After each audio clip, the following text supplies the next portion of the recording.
그러니까 교회에서 그 사람에게 상처받는 분들이 얼마나 많습니까?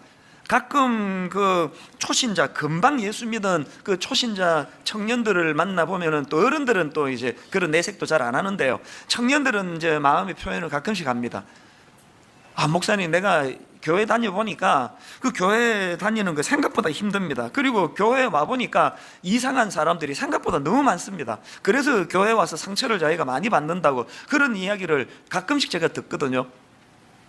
그럼 제가 그 변명 삼아 해주는 이야기가, 이 지상교회는 그 완전히 성화된 사람들이 모이는 곳이 아니라 아직 성화가 덜 된 그 연약한 사람들이 모인 곳이다 보니까 그 진상 성도가 많은 것 좀 이해해라, 뭐 이런 식으로 제가 이제 설명을 하곤 하는데요, 최근에도 이제 결혼을 앞두고 있는 어떤 그 젊은 초신자 청년이 똑같은 이야기를 하길래 제가 뭐라고 설명을 해줬냐 하면 이렇게 설명했습니다. 교회는 영적인 병원이다. 우리가 그 병원에 가가지고 환자들 많은 것 때문에 그 이상하게 생각하지 않은 것처럼 이 지상교회는 영적으로 병원과 같다. 그래서 이상한 사람들이 모여드는 거 당연하다. 그러면서 이제 조금씩 성화되어 가는 거다. 그런 설명을 해드린 적이 있거든요. 사실 그런 면에서 보면 교회가 완벽한 사람들이 모여 있어서 좋아하는 것은 교회가 아니에요. 교회는 이런저런 불완전하고 미숙한 사람이 모이지만 그런 사람들을 용납하는 것, 이게 교회가 보여줄 중요한 모습이라고 저는 생각을 합니다. 이런 의미에서 그 레리 크레비슨 그 교회를 교회되게, 이런 제목의 책이 있는데요, 거기 나오는 한 대목이 참 의미가 있다고 생각합니다. 그 책 목차에 보면 우리가 꿈꾸는 교회, 이런 그 파트가 있는데요, 그 파트의 첫 번째 소제목이 이렇습니다. 깨어진 사람들이 모인 교회. 그리고 그 안에 이제 어떤 내용이 나오는가 하면은 저자가 이런 말을 합니다. 나는 늘 고백록 같은 책을 쓰고 싶다. 그러면서 그 다음에 피력하기를, 내가 혹시라도 그런 책을 쓴다면 제목은 나도 엉망이고 너도 엉망이다, 이렇게 정하고 싶다. 껄끄러운 진리지만 나는 전혀 괜찮지 못한 존재이며 당신도 마찬가지이다. 그 교회를 설명하는데 참 핵심을 잘 설명한다고 생각을 합니다. 그런데 그 다음 내용이 제 마음을 뭉클하게 하는데 한번 들어보십시오. 내가 속하고 싶은 교회는 첫째, 내가 엉망이라는 것과 둘째, 하나님이 사랑이시라는 것, 이 두 가지를 분명히 아는 교회이다. 내가 진정으로 속하고 싶은 교회는 문간에 들어서는 나를 맞이할 때 내가 엉망임을 아는 교회이다. 이렇게 전제를 하고요, 그 다음 한번 들어보십시오. 사람들이 내 실상을 다 보고도 여전히 나를 원하는 것을 알고 싶다. 내 가면을 벗어도 된다는 것과 사랑 앞에서 내 밑바닥을 내보이며 즐거이 영혼의 소생을 경험할 수 있다는 것을 알고 싶다. 이게 저는 교회의 중요한 핵심을 담고 있다고 생각합니다. 사람들이 엉망인 자기의 실상을 다 알고도, 그러면서도 자기를 내치지 않고 자기를 수용하기 때문에 교회에 가서는 내가 가면을 벗어도 된다. 또 사랑 앞에서 내 밑바닥을 내보이며 즐거이 영혼의 소생을 경험할 수 있는 곳. 저는 분당 우리 교회 담임 목사 아닙니까? 이 글을 읽으면서 진짜 우리 교회가 이랬으면 좋겠습니다. 분당 우리 교회는 영혼의 소생을 경험할 수 있는 교회, 영혼의 소생을 경험할 수 있는 교회가 되기 위해서 전제 조건이 뭐라고요? 내 엉망인 내 실상을 모든 사람들이 알고도 여전히 나를 내치지 않고 엉망인 나 존재 자체를 수용해주고 인정해주기 때문에 내가 분당 우리 교회 갈 때는 가면 안 쓰고 가도 된다. 왜? 사람들은 내 존재 연약한 걸 그대로 받아주는 것이니까. 오늘날 교회가, 또 분당 우리 교회가 정말 이런 곳이 되기를 원합니다. 그래서 가면 벗고 하나님 앞에 자기를 드러내고 직면할 때 교회를 다니면 다닐수록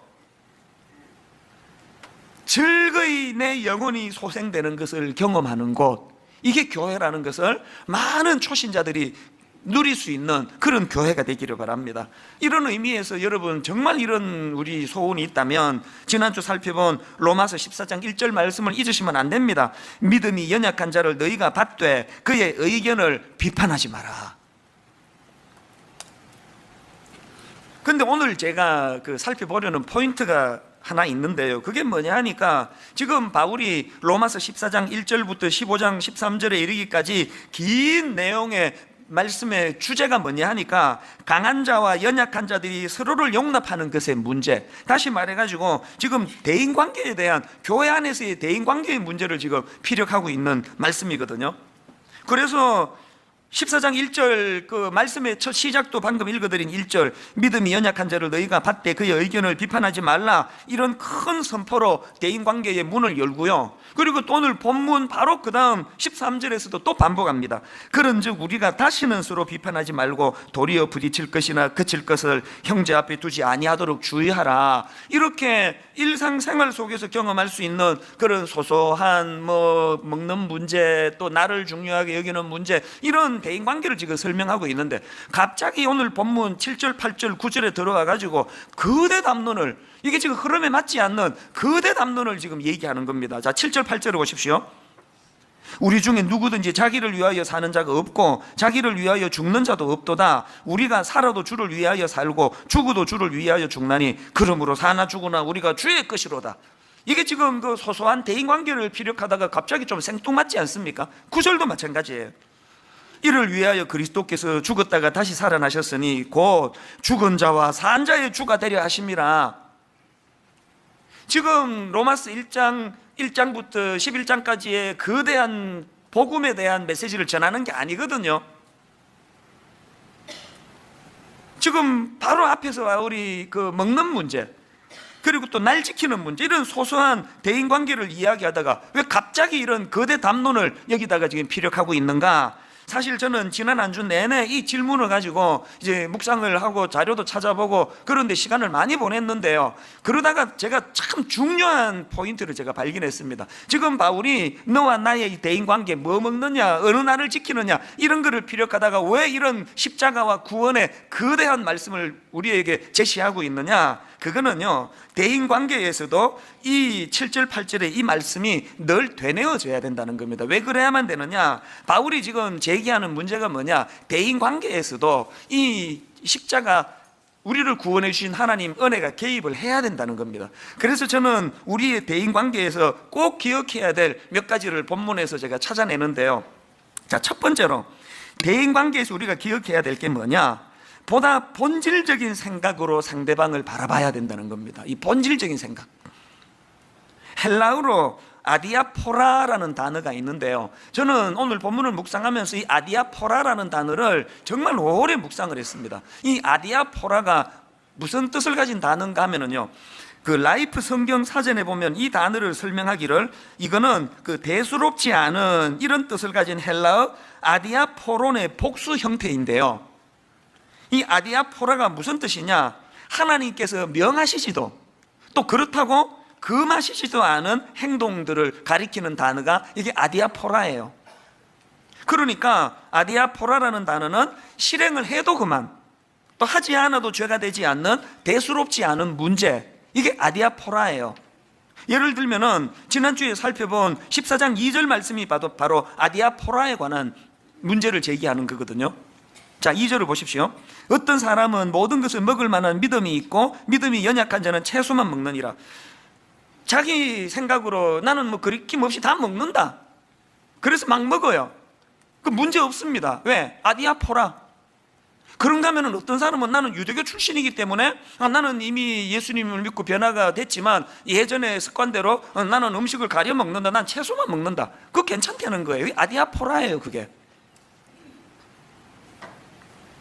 왜 괜찮으냐? 그 다음 나오는 3절을 보십시오. 먹는 자는 먹지 않는 자를 업신여기지 말고 먹지 않는 자는 먹는 자를 비판하지 말라. 왜 그런 문제로 그 상대방을 업신여기거나 비판하지 말아야 되느냐? 그 다음 선포가 이거 아닙니까? 왜냐하면 이는 하나님이 그를 받으셨습니다. 아디아포라. 이렇게도 받으시고 저렇게도 받으신다. 하나님이 받으시는데 왜 자꾸 니들은 그걸 갖고 그렇게 상대방을 비판하고 업신여기느냐? 그 얘기 아닙니까? 사실 교회에서 일어나는 대인관계에 꽤 많은 문제가 이 아디아포라, 하나님은 괜찮다 그러는데 우리가 자꾸 그 문제를 삼는 그거라는 거 여러분 다 아시잖아요. 전에도 말씀드렸지만 저는 고신교단이라고 하는 매우 보수적이고 엄한 교단에서 자랐기 때문에 저는 그걸 늘 자랑스럽게 생각해요. 그래서 어릴 때 뭐 돈도 못 쓰게 하고 주일날 돈 쓰면 안 된다, 시장 가면 안 된다, 어디 주일날 영화를 보러 가냐, 버스도 타면 안 돼, 그런 데서 제가 자랐습니다. 저는 주일날 우리 그 교회에서 요구하는 주일 성수를 철저하게 지켰습니다. 그 중에 제일 지킨 게 주일날 공부하면 안 된다, 목숨 걸고 지켰습니다. 한 번도 어긴 적이 없어요 저는. 그래가지고 그 긴 거리를, 그 어린애가 한 30-40분 되는 거리를 그 버스 타면 금방 가는데 그 걸어 다니고, 그 귀한 거 아닙니까? 그리고 돈 안 쓰려고 저녁 예배 들어갈 때 배가 고파서 꼬르륵 소리가 나는데도 불구하고 저녁 굶고 예배를 들어갔습니다. 늘 그랬습니다. 한 번도 어긴 적 없습니다. 이 귀한 거 아닙니까? 이 정신이 귀하다면, 그런 믿음이 성숙한 자라면 어떻게 해야 됩니까? 이 문제는 구원에 관계되는 문제가 아니다. 이건 아디아포라에 관한 문제이기 때문에, 왜 제가 옆에 사람이 그 짜장면 먹고 와가지고 옆에서 그 짜장면 냄새가 풀풀 풍기면 막 마음에 막 화가 나고 분통이 터지고 그 사람을 정죄하고, 어리니까요. 그 중학생 때니까.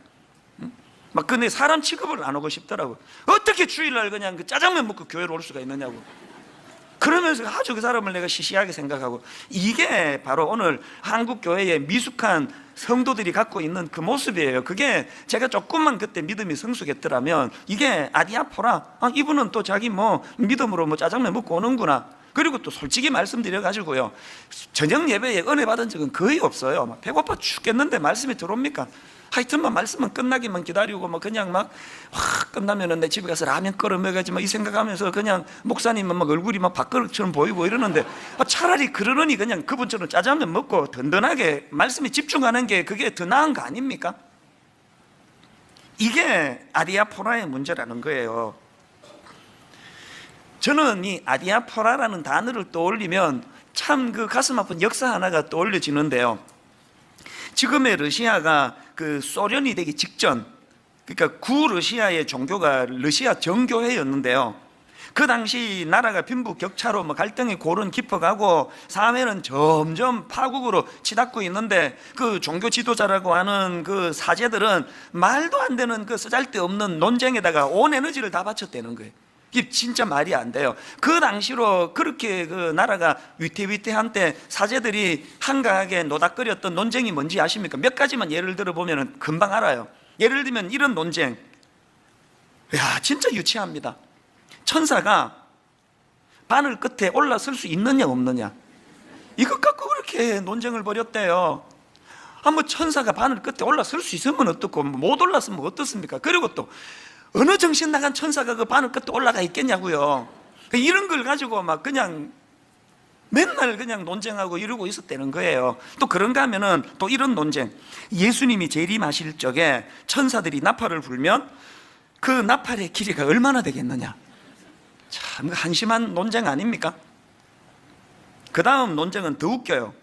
여러분 그 성수 아시죠? 그 세례를 베풀고 할 때 이제 그걸 그 거룩한 물이라고 해서 뭐 성수다 그렇게 표현하는데요. 무슨 논쟁이었나?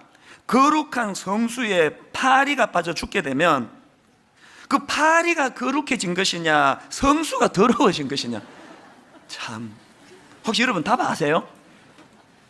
그 파리 못 빠지도록 그 뚜껑이나 덮어놓고 있으면 다 해결되는 걸 가지고, 그래가지고 여러분 그 역사 다 아시죠? 결국은 그 나라가 몰락해 가는데, 이런 쓰잘데없는데 시간을 논쟁하는데 시간을 다 보내다가 나중에 나라 뒤집어지고 그 사제들이 비참한 그 죽임을 당하는 그런 역사가 있거든요. 이런 면에서 오늘 한국교회는, 또 분당 우리 교회 안에는 지금 이런 말도 안 되는, 그 하나님 보시기에는 그거 뭐 밥 먹고 오든지 뭐 굶고 오든지 짜장면을 먹었는지 뭐 우동을 먹었는지 이런 게 아니잖아요. 예배자로 하나님 앞에 신령과 진정으로 서는 게 문제인데, 우리는 서로를 향해 가지고 이 아디아포라, 나는 왜 그냥 음식을 가려서 먹는데 저 사람은 왜 다 먹느냐고, 왜 나는 큐티를 안 하는데 왜 저 사람은 큐티를 안 하느냐고. 그 큐티하고 안 하고 하면 좋죠. 그거 안 하면 그게 뭐 지옥 가는 문제는 아니지 않습니까? 하도록 권면은 하지만 그걸 가지고 남을 비판하고 정죄하고 그러실 거면 큐티 안 하는 게 나아요, 차라리. 바울이 왜 지금 먹는 문제, 날 지키는 문제, 이런 사소한 대인관계를 설명하다가 갑자기 7절 우리 중에 누구든지 자기를 위하여 사는 자도 없고 자기를 위하여 죽는 자도 없도다, 이런 거대 담론을 피력하는 이유를 아시겠습니까? 우리가 그 상대방을 바라볼 때 좀 더 본질적인 그 중심으로 상대방을 바라보자는 그 이야기거든요. 그런가 하면은 두 번째로 대인관계에서 우리가 기억해야 될 게 하나 더 있습니다. 더 넓은 시각으로 상대방을 바라보자는 것입니다. 이런 말 들어보셨습니까? 독수리가 새의 왕이 될 수 있는 이유는 다른 그 참새 같은 것들이 없는 넓은 시야를 확보했기 때문이다. 저는 이 말씀이 참 좋습니다. 독수리가 뭐 아주 날카로운 부리도 있고 날카로운 발톱도 있고 그거 다 좋은 거지만요, 독수리가 새의 왕이 될 수 있는 거는 참새가 못 가진 넓은 시야라고 한다면 오늘 우리는 어떤 시야를 갖고 있습니까? 그래서 저는요, 저를 이렇게 그 다그칠 때 스스로 독백하는 것 중에 이런 독백을 가끔씩 합니다. Look at the big picture. 바로 뭐 큰 그림을 봐라. 이거 우리말로 그대로 이 말씀을 의미를 부여하자면 좀 크게 생각해라는 거 아닙니까? 좀 크게 생각하게. Look at the big picture. 부교역자가 무슨 실수를 할 때 제 마음에서 Look at the big picture. 사람이 실수할 수 있지. 그것 갖고 내가 이 사람에게 편견이나 선입견을 갖지 말자. 그럴 때 제 마음으로 Look at the big picture. 어느 성도가 아무것도 아닌 걸 가지고 저한테 막 시비를 걸어올 때 Look at the big picture. 이걸 시시비비로 그 사람에게 다가가지 말고, 이분이 그 예전 교회에서 그 목사님한테 그 상처를 받았나 보다, 그래서 나 같은 목회자를 불신하나 보다, 그러면서 그거를 이렇게 수용해 주면서 받아주는 게 Look at the big picture 아닙니까?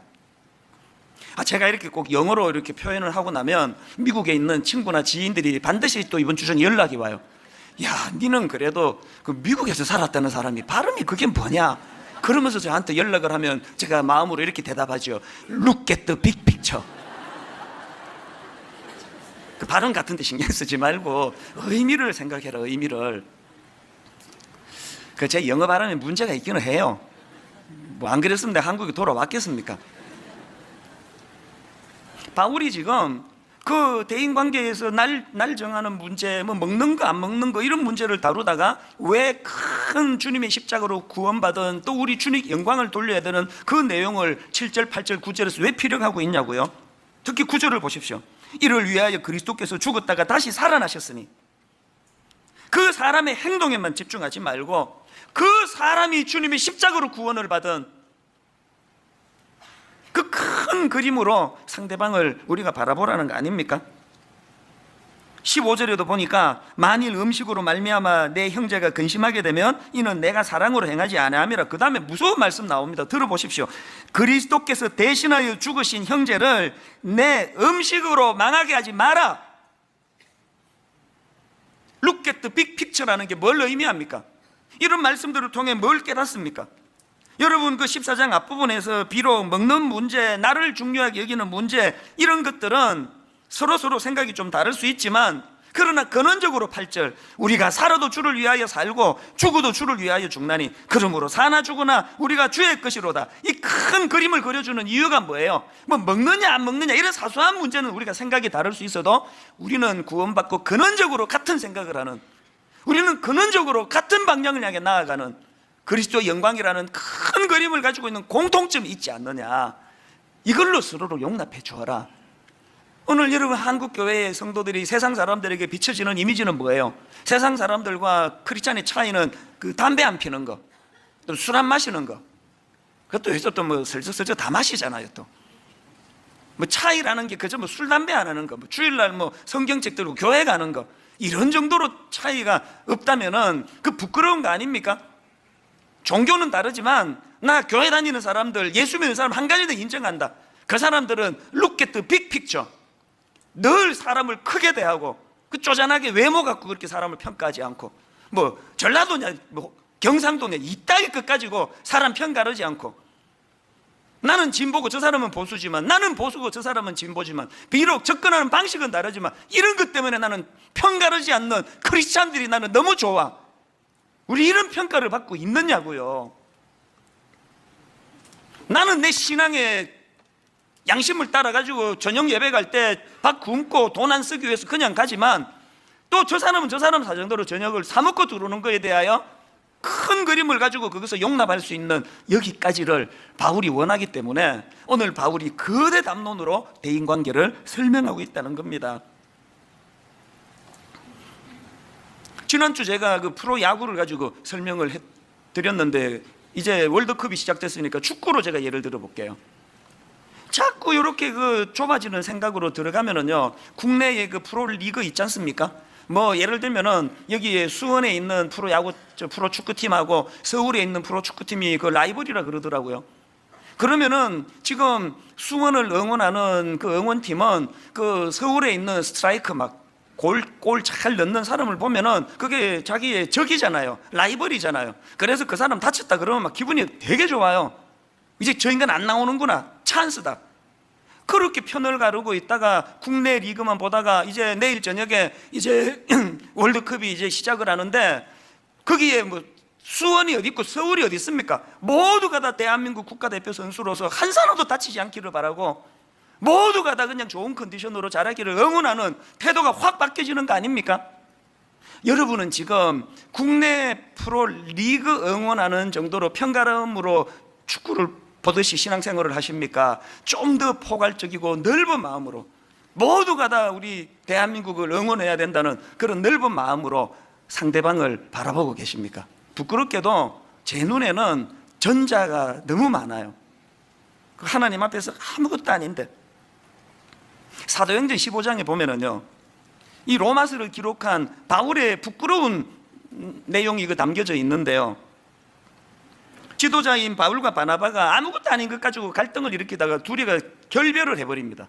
자, 사도행전 15장 37절부터 40절까지 내용을 같이 한번 읽어보시겠습니까?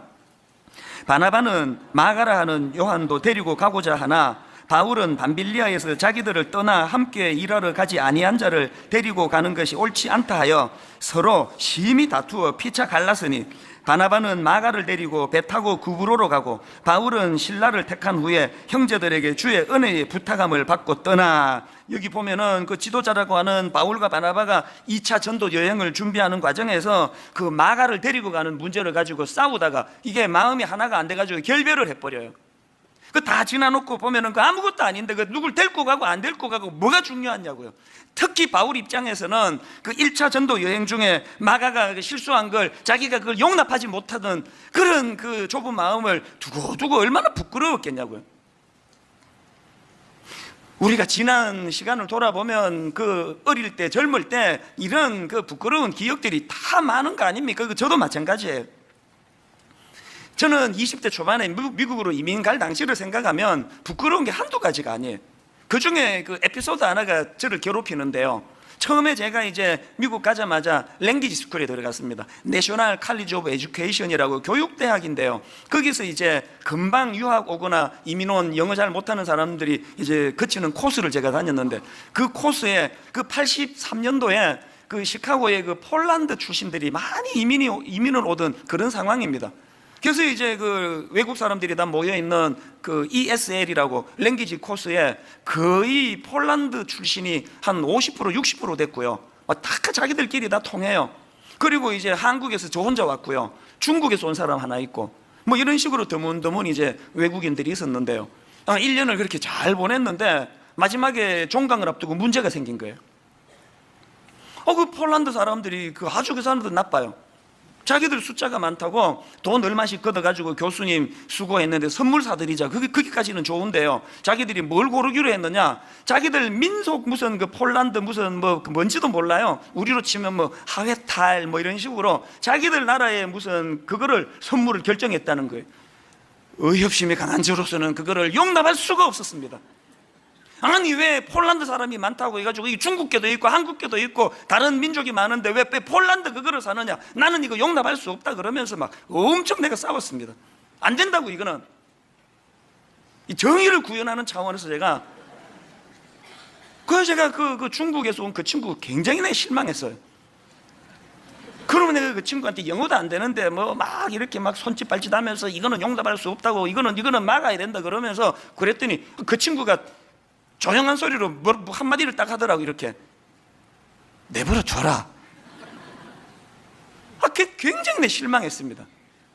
뭐 이런 비겁한 사람이 있느냐고. 그래가지고 결국은요, 의협심이 강한 저는요, 거기에 동참 안 하고 그 회비보다 훨씬 많은 돈을 들여가지고 내가 개별적으로 사가지고 선생님께 따로 드렸어요.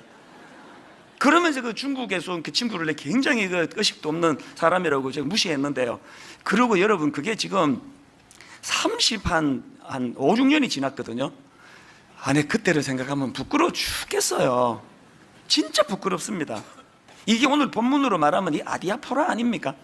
그 폴란드 무슨 인양이면 어떠고, 뭐 한국 뭐 하회탈이면 어떻습니까? 수고한 선생님께 고마운 마음을 표현하면은 그게 되는 거 아닙니까? 그걸 무슨 막 그 정의를 내가 행한다고, 공의를 내가 세운다고 그렇게 깐깐하게 그래가지고 그 창피해 죽겠어요. 내가 중국계 친구를 그 이후로 못 만나가지고요. 지금이라도 만나면 한국 사람 다 나갔지 않다고 그 일 꼭 해주고 싶어요. 여러분, 그때 23살 어리니까 그랬다 치는데, 여기 지금 나이 좀 드시고 그 예수 오래 믿은 사람 중에 그때 저 같은 분이 얼마나 많은지 아세요? 들어보면 그게 아무것도 아닌 건데 그걸 막 엄청나게 뭐 무슨 공의를 세우는 것처럼 그래가지고 이민 처음 갔을 때 그 교회에서도 마찬가지예요. 근데 진짜 부끄러워요. 저는 그 고신 교단에서 이렇게 그 타 교단을 접해본 적이 없다가, 이민 교회는 모든 교단이 다 모이는 데 아닙니까? 이런 배경 저런 배경 다 모여 있는데 막 청년부 성경 공부할 때마다 막 진짜 많이 싸웠습니다. 칼빈주의가 옳다 그러면서 막 목에 핏대 세우고 막 다른 주장하는 사람들은 막 구원도 못 받을 것처럼 막 소리 지르고 막 교회만 가면은 굉장히 많이 싸웠어요. 성경 공부할 때. 그래가지고 주일 지나고 집에 가면 막 피곤해 죽겠어요. 맨날 싸우느라고. 그게 진리 사수입니까, 그게? 근데 참 부끄러워요. 신혼 때도요, 주로 싸움을 내가 걸었어요. 뭐 집사람에 대해서 막 이건 옳고 이게 뭐 그러는데, 지금 우리 부부 1년간에 싸울 일 거의 없습니다. 내가 좀 철이 좀 들었거든요. 이래도 괜찮고 저래도 괜찮은 거 그 좀 허용하고 배려하고 그러니까 세상에 싸울 일이 없어지는 거예요. 제가 신학교를 결정할 때 왜 고신을 안 간지 아십니까? 그때 두 가지 제가 마음에 결심한 게, 원칙을 정한 게, 고신은 안 간다. 이미 내 몸속에 고신 피가 흐르는데, 이미 나는 고신 정신으로 무장했는데 또 내가 고신 신학 가가지고 목사가 되면 고신 그렇게 교단에 매일 것 같아서 나 고신은 안 간다. 두 번째, 고신하고 가장 컬러가 비슷한 그런 교단으로 간다. 그랬더니 누가 그게 총신이라 그러더라고요. 그래서 제가 총신 간 거 아닙니까? 여러분, 고신 교단이 문제가 있었어가 아니고요, 그걸 편협하게 바라보는 나한테 문제가 있었기 때문 아닙니까? 저는 지금도요, 내 뼛속 깊이 고신 정신이 저 안에 살아 역사하는 걸 저는 느끼거든요. 그러나 예전처럼 이것만이 옳다고 편협되게 생각하지는 않습니다. 바울이 뭘 강조하는지 아시겠죠? 마지막 세 번째로, 여러분, 우리 대인관계에서 기억해야 될 하나 더 있습니다. 하나님 중심의 생각으로 상대방을 바라봐야 된다는 것입니다. 오늘 본문에서 특이한 게 뭔지 아십니까? 6절부터 8절까지 사이에 위하여라는 말이 7번 반복이 돼요. 특별히 주를 위하여, 이게 5번이나 반복이 됩니다. 자, 여러분 한번 확인을 하면서 본문을 보시겠습니까?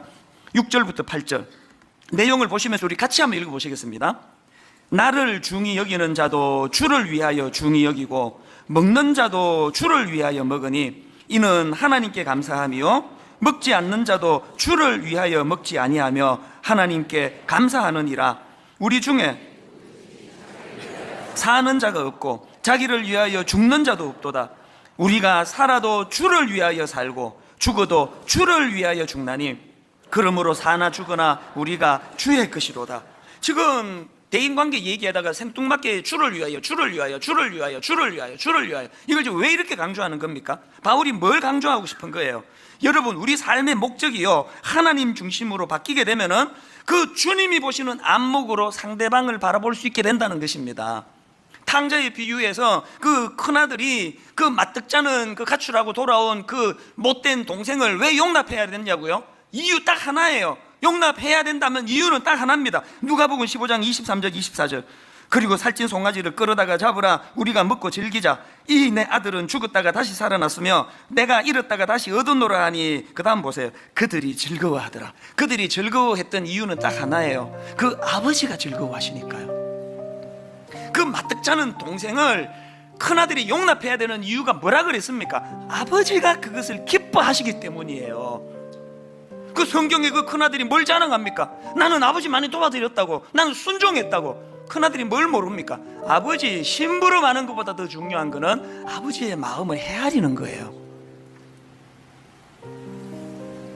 부부가 왜 잘 지내야 되는지 아십니까? 그걸 아버지가 기뻐하세요. 순장님과 순원이 왜 화목해야 되느냐고요? 아버지가 그걸 기뻐하세요. 성가대 지휘자님과 우리 대원들이 왜 화목해야 되느냐고요? 맨날 말씀드리잖아요. 아버지가 니들 목소리로 사부 잘 내는 것보다 중요한 건 마음으로 서로를 하나 되게 하는 하모니가 더 중요하다. 아버지가 그걸 기뻐하시거든요.